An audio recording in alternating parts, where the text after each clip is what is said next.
Israelis are heading to the polls today in the country's fourth national election in just 2 years. Voters face a choice between blocs that back long-standing Prime Minister Benjamin Netanyahu and those who seek to oust him. With the opposition fragmented, many fear the vote will once again lead to a shaky coalition. That's if one can be formed at all. Every vote counts and every little action of support too. Anat Partush lives next to the Gaza border in southern Israel. She's out in the streets to remind people to vote. She has no doubts about who should remain Prime Minister, Benjamin Netanyahu. It's the moment of the elections. I'm here to remind people who is the best, to vote for him, Bibi Netanyahu, the Likud, that's all. The fourth election in 2 years is once again seen as a vote for or against Benjamin Netanyahu.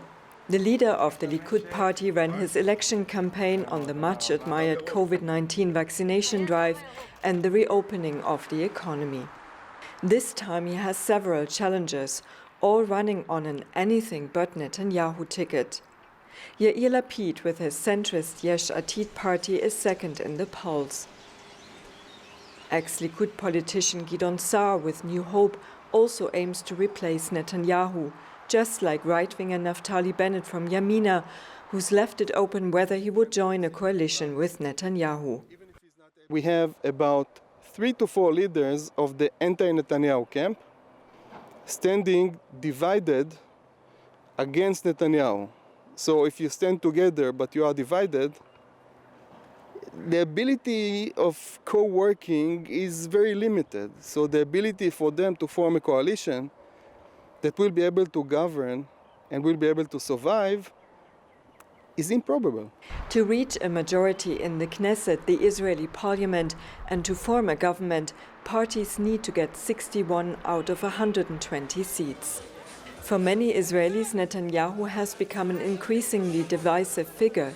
He's been in office since 2009 and he faces corruption charges in court, allegations he denies. Netanyahu's days are over. He has been our prime minister for 15 years. That's it. We need something new, a different prime minister. I think Bibi will be re-elected because there's no one more promising. Although I want to believe there is someone else. I want the same prime minister to stay because he's good for everyone. Look around you. People are living thanks to the prime minister. People are alive. Bibi Netanyahu. Opinion polls suggest that Netanyahu's Likud will remain the strongest party. What's less clear is who can build a coalition once the votes are counted. Joining us now from Tel Aviv is Dalia Scheindlin. She's a policy fellow at the Century Foundation. Dalia, is this election essentially an up or down vote on Benjamin Netanyahu? That's a very good question because if you ask many of the voters and many of the political campaigns and even political party leaders, it certainly seems so. I think the prime offering that some of the parties are saying is either we will keep Netanyahu in power, which is, for example, what the Shas party is saying, which is a loyalist party for Netanyahu, which has committed itself to going into a coalition with him.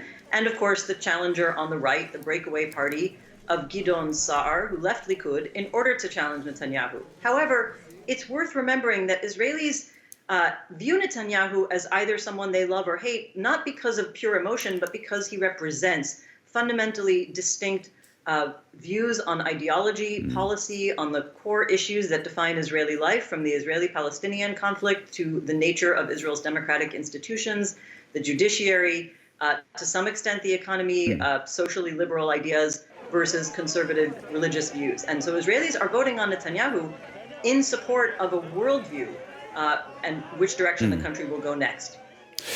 In support of a worldview is one thing, but will Netanyahu also be able to profit from the rather stunning success of the Israeli vaccination campaign? Interestingly, it hasn't really changed his electoral fortunes very much so far in polling, and we have lots and lots of public opinion polls, and they've been very consistent.